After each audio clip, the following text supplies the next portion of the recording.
আজকে সকালে উঠে শুরুতেই খেয়েছিলাম হচ্ছে রামেন। এরকম শসা দিয়ে রামেন খেতে আমার ভীষণ ভালো লাগে। তো আজকে অনেক বেশি রোদ ছিল আকাশে, এত পরিমাণে গরম ছিল, তারপরেও রামেনটা ঝাল ঝাল খুব ভালো লাগতেছিল।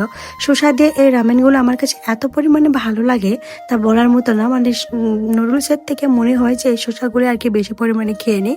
আর এখানে হাঁসের একটা ডিম পুচ করে নিয়েছিলাম, এটা অনেক পরিমাণে ঝাল ছিল আর খেতে মাশাল্লাহ মাশাল্লাহ অনেক ভালো ছিল। রামেনের মধ্যে একটু লেবু চিপে নিলে কিন্তু খেতে ভালো লাগে, যদিও লেবুটা আমি আগেই চিপে নিয়েছি তাই কোনো রস এখানে ছিল না।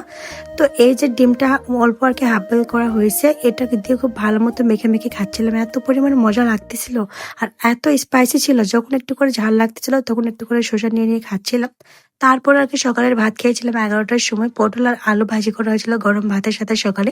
এই খাবারটা আমার ভীষণ পছন্দ, আমি এই ভাজিটা করলে অর্ধেক বেশি পরিমাণে খালি খেয়ে নিই, আমার কাছে এত ভালো লাগে। আলুটা একদম মানে মরমরে হয়ে যায় আর এই পটলটা হালকা হালকা নরম থাকে, খেতে ভীষণ মজা লাগে। তবে আজকে একটা শুকনো মরিচ নিতে ভুলে গিয়েছিলাম, এই খাবারের সাথে শুকনো মরিচ নিলে খেতে অনেক বেশি মজা লাগে। তারপর এখানে নিয়েছিলাম ইলিশ মাছ, বেগুন দিয়ে রান্না করা হয়েছিল। বেগুন দিয়ে ইলিশ মাছের তরকারিটা ভীষণ ভালো ছিল, তবে সকালের খাবারের ক্ষেত্রে ভর্তা বা ভাজি দিয়ে আমার তৃপ্তিকর সহকারে আমি খেতে পারি। তো ভাজিটাই আমার কাছে সব থেকে বেশি ভালো লেগেছিল। তো যাই হোক, যেহেতু এই মাছটাতে প্রচুর পরিমাণে কাটা থাকে, বেছে বেছে খাচ্ছিলাম, এটাও আমার কাছে খুবই মজা লাগতেছিল। ইলিশ মাছ ছোট হোক আর বড় হোক আমার কাছে রান্না করলে খুব ভালো লাগে, তবে ভাজির থেকে তরকারিটা এরকম করে রান্না করলে ভালো লাগে।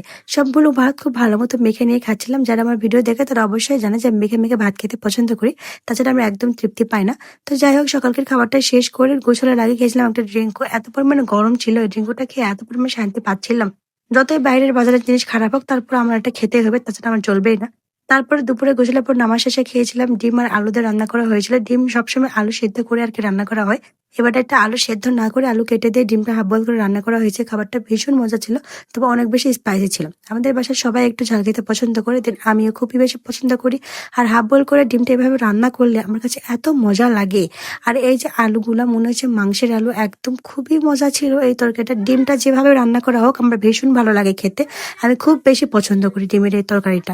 ঝোল আর আলু দিয়ে মেখে মেখে ভাতগুলো খাচ্ছিলাম, এত পরিমাণ মজা লাগতেছিল। তারপরে মুরগির মাংস নিয়েছিলাম এখানে, মুরগির মাংসটা একদম বেশি কড়া করে ভেজে নিয়েছিলাম, এটা ব্রয়লার মুরগি যেহেতু যাতে গন্ধ না লাগে। দেন একটা শুকনো মরিচ দিয়ে খেয়ে দুপুরের খাওয়া দাওয়াটা শেষ করে আমি আর কি ঘুমিয়ে গিয়েছিলাম। ঘুম থেকে উঠে এখানে দেখে বাসায় একটু মোগলাই আনা হয়েছে, দেন একটু আর কি কালাইপুরি করা হয়েছিল। এটা একটু ভারী খাবার খেয়ে রাতে আর কোনো কিছু খাওয়া হয়নি।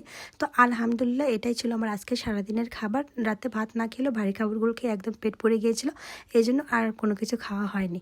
আল্লাহ হাফেজ।